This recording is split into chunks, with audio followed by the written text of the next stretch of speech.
Right on. All right. Well, hey, welcome to this episode of Market Shares. I'm your host, Tony Blodgett.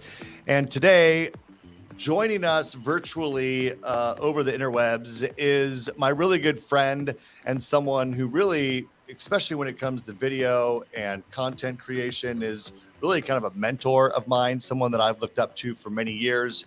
And probably someone that if you're in the mortgage and real estate space, you've probably heard of. Welcome, my friend Ryan Hills, to Market Shares. Glad to have you, buddy. Thank you for the kind words. And I was thinking as you were saying that, the better content would be usually just filming or listening in on our late night phone calls as we mortgage nerd out together. Well, that's kind of what I'm hoping to recreate here today. There isn't a big agenda for this conversation.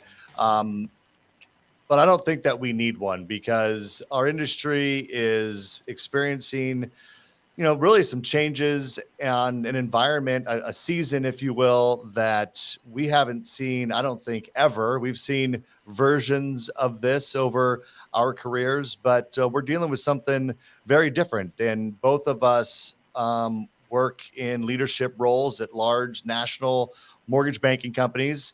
And despite, what most people might think, me and Ryan are, I guess, technically competitors, you could say, but we spend a lot of time not only, sharing ideas with each other, but we're both part of mastermind groups and have been for years. And it's actually something that I think we could talk about here today, Ryan, is, just our involvement in connecting with people in our industry and realizing that we don't have to go at this alone. I mean, we all may work in our silos every day, but one of the things that I've found is the most enjoyable about my career as it exists today is the friendships that I have in our industry. And so maybe let's just talk about how we met. Let's just start there because I've been watching you for years on your show, and then we got connected through a coaching program. That's really where, our relationship went a little bit deeper over the last couple of years. So maybe let's talk about that. And maybe you can share a little bit about how you've always navigated the idea of seeking counsel and friendship and networking within our industry. Yeah, I think our relationship, at least to me, is like a microcosm of what I want for the industry. Like we both run and are a part of really strong brands. I know that I'm a better leader because of our conversations and our past relationships, and neither of us are threatened by each other, even though we're technically competitors, right? We are competitors, but I've always gone about this business, like you said, like trying to create amazing relationships because the pie is so big, biggest economy, in the world and the biggest industry in that economy, and that's us. There's enough to go around for all of us. Like we do a really good job, and I think both of our market shares are maybe 1.5%, 2%. Like there's so much more to go after, so we don't have to fight each other, and we actually get to refine each other. And that's why I say our relationship's a microcosm of what I want in this industry is when people just realize they're better off kind of laying down their sword and having, conversations that edify you. Like there's so much more value to that than trying to steal each other's people or like not show you my paper over here. Like we have some pretty open and honest conversations. We obviously don't give away trade secrets, but like, what's your biggest challenge? How are you overcoming it? Oh, it's a good idea. And then I can go and take it and vice versa. So I love our relationship. I value it a lot. And in general, I know I'm a better leader because of my relationship with you. And I just hope that other people can find that balance as well. Yeah. Well, and luckily for us, we have the relationship we have, but we also have a lot larger sphere too, right? Yep. We were both part of, I think I was part of Masters Coach. You were, a guest there a few times and we got to hang out and really get to know each other better. But then from there, we've spawned, a mastermind group that a number of people get together, whether it be virtually or actually, I think we're in 2 different mastermind groups now, right? Where we get together. Yeah. And I just think that I've had so many conversations over the years with whether it be managers or loan officers who, I've even had loan officers come to me and say, I really feel like I need to go work for that company because there's people over there that are doing things that I'm not doing. I'm like, well, why don't you just reach out and get to know them a little bit and ask them what they're doing and mastermind. Right. Because what I find is people are really willing to share. And the chances are, if you're reaching out to someone who's in the same industry doing the same type of job, chances are they got challenges as well, and you can help shape each other together. I mean, there's been instrumental times in my career where I've sought counsel from you, and you've given me some great advice that quite frankly changed my role, like how things ended up going. And I know vice versa, right? Yep, We've for had sure. those challenges, and it's like, I think the world, I agree with you, it needs more of that. So if you're in the mortgage and real estate industry, I just beg you to put down your weapons. Don't think of the people in our industry as competitors, and think of them as someone that has a different version of knowledge that you do. And Yeah. chances are, if you could just make those connections, you'll learn from them. Well, let's shift a little bit. Let's talk about the challenges of this market. A lot of the conversations I have here on market shares is either talking specifically about the market, the economy, or I'm talking to loan officers. So maybe let's just talk from a leadership perspective about some of the challenges that we deal with, and I'll just kind of start with the pressure. The rate pressure, the challenges with business, just industry wide, going down, and the decisions that need to be made there. How have you found yourself dealing with those challenges in this market? Yeah, I've done content for 12 years, and every week, it's one of the questions we get when we speak and travels, like, how do you come up with good content? And it's always back to this litmus test of we're gonna discuss the most relevant topic, no matter what. Like a lot of times I've written a show, or even if we are talking, I'll have a speech built, and the market shifts so quickly that I literally scrap it and go, no, it's not the most relevant thing. And back to your question, like that is the most relevant thing when this, we're filming September 19th. Barry and Lawrence Yunit and we're talking about 8% rates this morning. Like, holy smokes, that's insane. Like now we're past Great Recession levels. And, another stat I heard today is that we have an entire generation in the industry that hasn't faced these headwinds. So talk about like challenge. How do you coach somebody through something they've never seen before? They've only seen prosperity. That's been difficult. And then everybody, as the pie shrinks, everybody's fighting for that piece of the pie, hence your term, that, the compression in the rate environment. So everybody's fighting, and it's like the last battle, man. This Q4, in my opinion, is like the final battle from everybody that's been here the last couple of years, and they're swinging swords and they're fighting. They're trying to recruit and they're slashing margins. Even brokers are doing it, and everybody's fighting this last battle that'll be won Q4. Like winter's coming, Game of Thrones analogy insert here, and then we'll see who lives on the backside of Q1, right? I mean, do you see it differently? No, I don't. I think that you're 100% right. I just think about, okay, well, given the backdrop, right? Because the stage you just set is the reality. There's no doubt about it. What I find myself doing more today than ever, I've always thought of myself as a transparent person. Like I want people to understand how our industry works, because so many people just don't. But now I think it's more important than ever. And I know that you agree with me, because we talk about this stuff. Sure.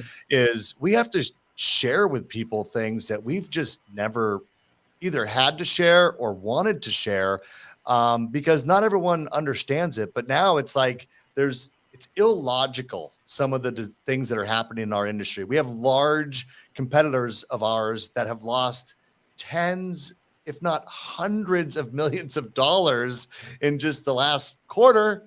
Okay. Yeah. Now you look over the last year, and it's absolute crazy what some of these companies have done. And it's like, these are illogical decisions that not all companies should or would make, depending on their circumstances. We have 5 publicly traded mortgage banking firms now, and they have a different playbook than we've ever seen, because what it takes to appease your shareholders, which is, in my opinion, growing market share and showing profit, even if that means you're losing money on your originations, but making money on selling servicing, right, or writing up the value of servicing. Apparently that's acceptable to those companies. Apparently that's acceptable.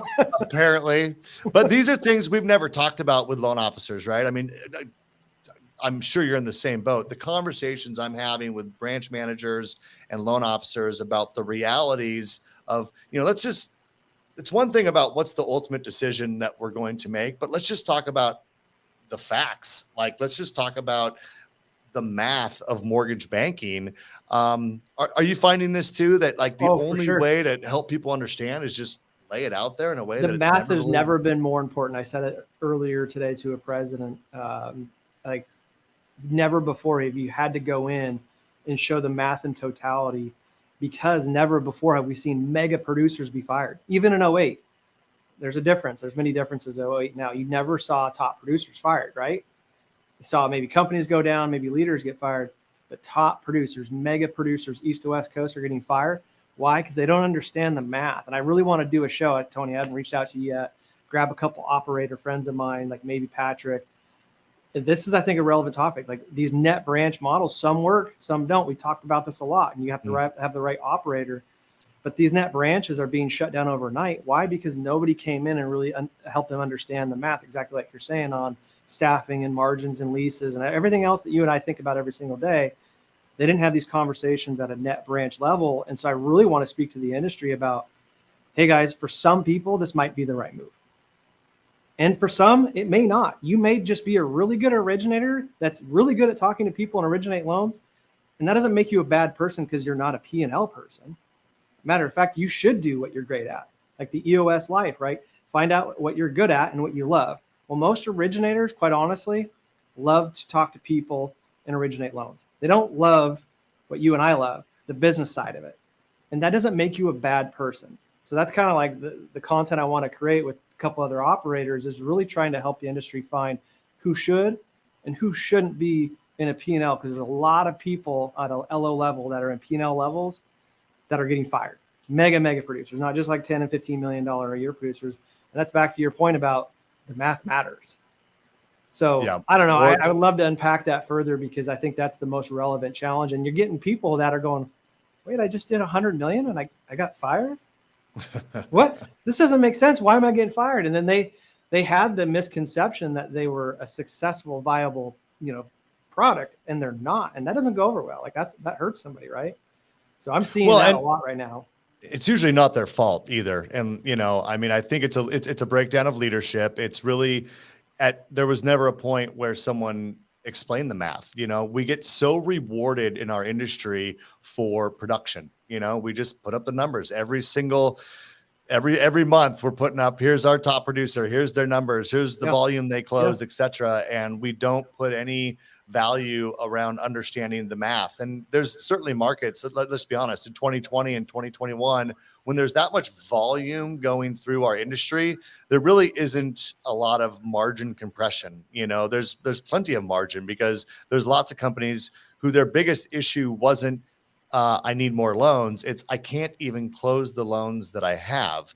And the rates were so low that you didn't have to have the sharpest margin. So when that shifts, but yet the mentality, the staffing, the way that loan officers ran their day-to-day business, and I wouldn't even say loan officers. I mean, this unfortunately goes pretty far up the food chain, where there, in many cases, is a deep level of misunderstanding about the math of mortgage banking at a branch manager level. Yeah. And even, I would argue, in some cases above that, up into area managers, some regionals, for sure, who maybe just, again, I don't blame them. I blame that no one showed them enough of the math. And then when contraction happens, you just can't change quick enough. And yeah, man, I saw regionals all the way. I saw whole states getting closed by some of our competitors. Just every branch in the whole state's closed. I'm just like, wait. Yeah. Wait, what is going on? And it's not their fault. They didn't know what they didn't know. Back to your point, like that's actually why leadership matters. Like a lot of you originators, like, well, why do I have a regional? Why do I have a district and divisional? Because of that scenario, because they didn't have it, or at least if they did, they weren't having the right conversations to steer them away from where they ended. It's the business side of things that the LOs don't ever have to worry about. And hear me, like the end result of the conversation that I want to put together, and we're having a little bit today, is neither one is a bad thing. A P&L model is not a bad thing, and a retail model is a bad thing. What I'm encouraging you is to be honest with who you are and make sure you're lined up with the right one. And I think that people will be happy. They'll find themselves in a better position of not being fired in the right model, because there's operators out there that can, even in a tough market like right now, can thrive in a P&L model. So hear me, guys, not one is better than the other. Well, and if you're going to be in a model that's based on a P&L, then you really have to make an intention of aligning with someone who's going to share all the math with you, and be committed to learning and understanding how it all works. Because in the absence of those two things, if you don't have the data nor the understanding of how it works, then you're going to drive that thing right off a cliff. And that's what we've seen lots of people do. So, okay. And so I think the commitment, I mean, you and I know this, it's not just like a one-time exercise, right? You got to revisit that thing weekly, at least monthly, but especially as the market contracts and moves, you may have to rethink your strategy a couple times a month, if not weekly right now, right? Like, this isn't a one-time thing of, hey, I built this thing and it's going to always work in perpetuity. Not at all. Right. Well, let's just use one example that I think we can touch on, and then we'll move away from this part of it. But you saw the same screenshot that I did this morning about the Ginnie Mae securities, and the fact that the 6% Ginnie Mae security is trading a little bit. There's a little bit of liquidity, but a 6.5 coupon literally has no value in the secondary market, right? And so, if you have margins built on your government loans, and then you have any level of loan level price adjustments for lower FICO scores and all of these things that come into play that you have to fit in there, all of a sudden you literally can't offer a par interest rate to your client. And so I have so many loan officers going, well, Tony, can I just get off sheet pricing? I'm like, I don't think you understand. Like, there is no market there. Like, the off sheet pricing literally doesn't exist. There's a rate sheet behind the curtain that I can pull out and go, You're right. Here it is. I wish there was. But in this particular case, there's not, especially with FHA. And so then what happens is, it's like, okay, do I want to be able to offer my client a par interest rate, even if they have a 600 FICO score? And this is a business decision now we have to make. And the reality is some people say, I'm going to figure out how to give par to my client regardless. And other people are like, yeah, but that just fundamentally changed the whole revenue model of my branch, region, company, whatever. Pick the P&L. It doesn't really matter, but it fundamentally changed the revenue model of your business completely by making a business decision like that. And those are the things we're talking about, where the market conditions are dictating that we may have to make changes that impact us financially from a revenue perspective that we never imagined we would have to deal with, because no one's buying a rate, over about 6.5, 6 5/8 right now on a government loan. So it's just one example, and the list goes on. Unfortunately, I wish it was just one little thing we had to contend with. Right, that's just one. Can I speak to that as like an old cranky grandfather? Please. I'm always going to sell a par rate. Like, come on, guys. Like, we mock what we don't understand. And this is where our mutual friend Barry would come in and say, you need to be a better student of your craft. If you understand the why, you'd be able to articulate to your client versus just burying your head in the sand and going, I'm never going to charge my client more than par. Go and explain it to them. Be a better student of your craft and explain the why behind it. And then they go, oh, okay, well, that makes sense. And then it's not an issue.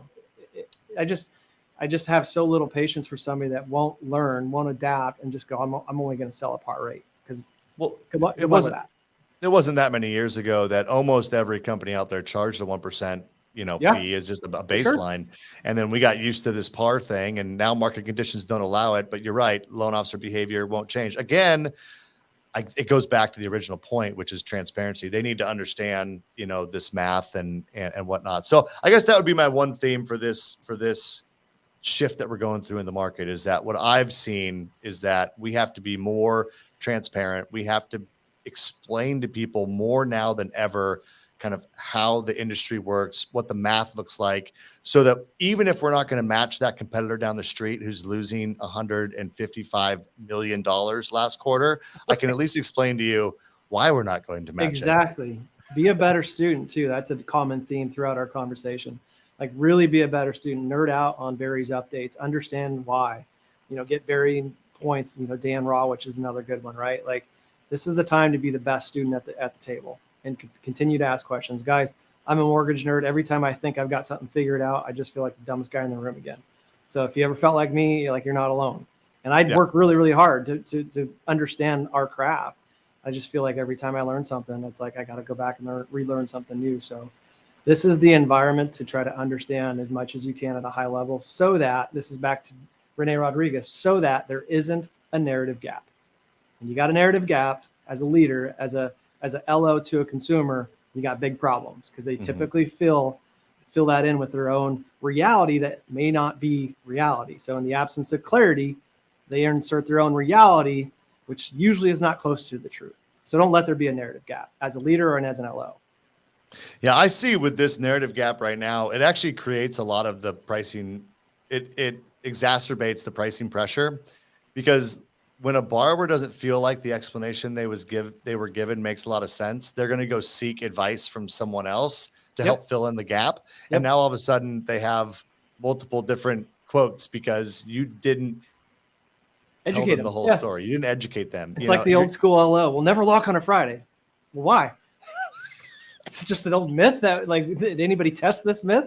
Well, yeah, of course, you never lock on a Friday. Wait, why? If you tell that to a consumer, they probably should shop you without any explanation. So I agree with you, Tony. Like, you're going to tear down whatever rapport and trust that you have if you don't truly understand what you're communicating to them. They're going to see that. They're going to hear that in your voice, the inflection in your voice. And they're going to go, either he's holding something back or he doesn't understand. Neither is a good outcome. Yeah. Well, I have about 10 other topics we could dig into, but we don't have time to do that. But what I do want to get into is coaching and supporting loan officers, because I know that it's something I'm passionate about. I know it's something you're passionate about. I think our companies are passionate about this. This is a market where we have a lot of great loan officers who, and I talk about a lot on this podcast. Forget about the last 2 years. I mean, where loans were literally falling from the sky, but we got the last decade of years where there's been a few little, dry spells here and there for a few months. And then, we had a dry one and then Brexit came and things got good. And then we had one in 18 and then that fixed it. That fixed itself. Yeah. And there's always something going on that kind of gets us the shot in the arm. And man, I don't think there's a shot in the arm coming right now.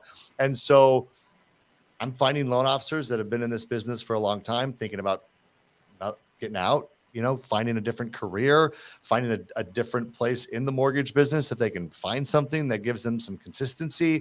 So what are you seeing with loan officers and the need right now more than ever to support them and maybe really teach them and hold them accountable to some skills that I think a lot of us who've been doing this for a long time, we know what those things are, but there's a lot of people who just never got trained on the right things to do. And then you add on top of that, the shift, like, the COVID shift, right? Real estate agents aren't just sitting at their office all day like they used to be, 10 years ago or even 5 years ago. So any thoughts on what we can do there to really help loan officers that are struggling to cope with the changes of this market? Yeah, I mean, first, for the LO struggling to cope with the market, and maybe I'll throw in LOAs, underwriters, processors, anybody in the mortgage industry that may not be long for the battle that in my analogy earlier today. It's kind of like what I said with P&L and retail models. It's okay. Like, the market was at $4 trillion, and now we're about $2.3 trillion, and we're staffed still, a lot of us, for $4 trillion, and we need to kind of reduce some of that staff. That's what you're seeing in the industry. And some of the LOs might go, I don't really know if I want to do this. I think you got to get alone with yourself and really find out where your heart's at, whether you're an underwriter, processor, LO, LOA, and go, do I really want to do this thing? Because I promise you, if you don't and your heart's not in it, it's going to be tough. And it's okay. There's a lot of people I've coached back to coaching into a different career. I used to have a marketing guy here named Jonathan, and I could tell his heart wasn't here.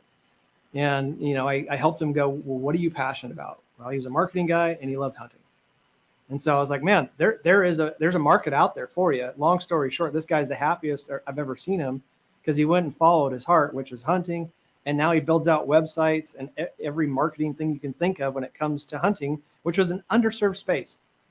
That's an example of just finding, EOS. Again, if you read EOS Life, it helps you find out what are you good at and what do you like to do? And then there's things that you're good at that you don't like to do, and there's things that you suck at and you're not good at.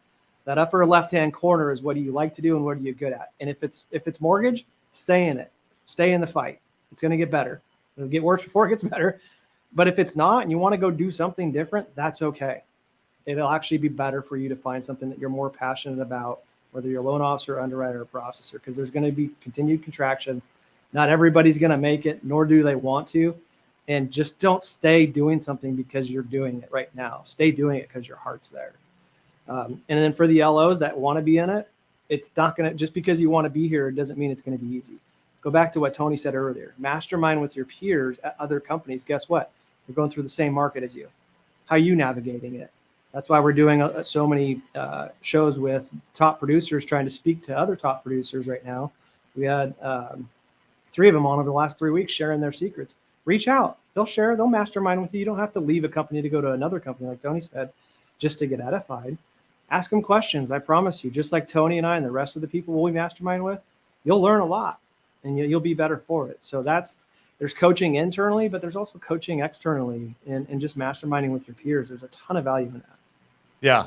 Any of that makes sense? I know I rambled on for a while. No, I mean, I couldn't agree more. I think that it's everything, right? I think as branch managers, because I know there's some that watch this, you got loan officers looking to you to, share with them what gave you the success that you had. Most branch managers have been in this for a lot longer. They know what it takes to be successful in this market, but you're right. I also think that there's lots of content. I mean, your show, you had Wally on this morning's episode that I just saw come out. And then I will admit I have not had a chance to watch it yet, but I did see that, and I will. I watch your show every single week. I love it. But and then obviously the mortgage coach community. I mean, gosh, there is an endless amount of content on there and new interviews every single week. So even if you don't pick up the phone and call someone, which you should, you'd be surprised how you can make friends in this industry by reaching out and asking someone for their help and support. I promise you, most top producers, even branch managers, regionals, whomever, they appreciate when someone reaches out and wants some advice, especially if you're going to take the time and listen and take action on it. It's rewarding for people to give you that advice. But even if you don't want to go that far, man, there's so much great content out there that you can learn from. And the recipe for success is out there. There's lots of people having success right now. And I think we're doing a good job, Bud, like talking about being like elders of this community. Seems weird because I still feel young, but I think I am, I guess now, is we're showing them the blueprint on how to mastermind together and be okay with that. Like Chris Median, he's got a podcast. He's at Loan Depot, I think in Arizona, and he's had some guests that don't work at LD. Like I love to see that. And we've been trying to, promote that for years, and you're doing it here today on Market Shares. So that's the good news. I think it's starting to shift to where everybody is actually sharing and comparing notes. And also back to what Todd Duncan said on my show, like rumor is there's a recession and I'm not participating. So just because things are tough doesn't mean it has to be tough for you. Tony knows, just like I do, there's lots of originators and companies that are actually growing through this. So, Tony and I have talked about this a lot. Like our mindset right now has been taking market share, and LOs can do the exact same thing. So don't buy in the narrative that everything sucks. Is it tough? Yeah, but it doesn't need to be tough for you. Yep. I've interviewed actually a couple different people on this podcast who kind of got in the industry like in 08, 09, when it was really difficult. And for people who grew up during that time, this is like, hey, I remember this season, And so try to think like that, gain knowledge from people who went through the last turn down that our industry had. And then, you mentioned Todd Duncan. I mean, gosh, I think I learned from Todd Duncan 25 years ago about having an abundance mindset. It's an abundance mindset that allows, you and I to I've been on your show before. We did a podcast with all different lenders. I'm sure we'll do it more in the future. We've spoken on panels together. We mastermind together. You guys, like Ryan said, there's so much. We have so little market share, each of us. Like, don't overthink how cool, any one of us is, and be willing to reach out and learn from others, because I think it makes us all better. Gosh, Ryan, we could probably go all day. I try to keep these episodes a little bit reasonable. There's so many other things that we could touch on. So I'll I'll love to have you back at some point in the future, because I think there's some other topics we could probably dive into, but let's give the audience a digestible episode here. And if you like what me and Ryan are talking about, maybe leave a comment and tell us what else we didn't touch on today that we could touch on in the future.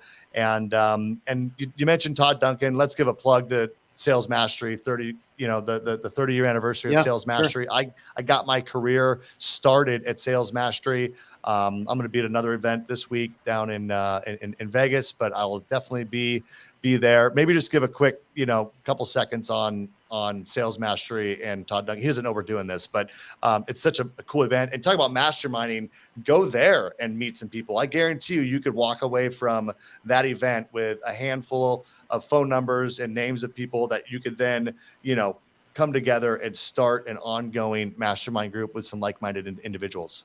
October 11th through the 14th, guys, like there has never been a time since I've been in the industry to go out and learn something new. These guys are giving you literally their playbooks. Like Wally today, $200 million in business. And here's the playbook on the financial services vertical. It's just one vertical out of many. And he's going to go, I've already done the homework. Here you go. Where else can you go and learn that? I'm going to be the biggest student there. And I hope that other originators come with the right mindset of, again, rumor is there's a recession. I'm not participating. So what can I learn from these guys over the next 3 days to help me go back and kill it when everybody else got their head in the sand? So also, it's going to be an amazing conference, but stick around and make sure you can, hang out with the Tony Blodgett's of the world, right? Afterwards, sometimes those relationships and those dinners and those happy hours are the most beneficial thing, even more so than the conference. So stick around and don't go home. Go hang out with the people that are there. I promise you'll create some amazing relationships.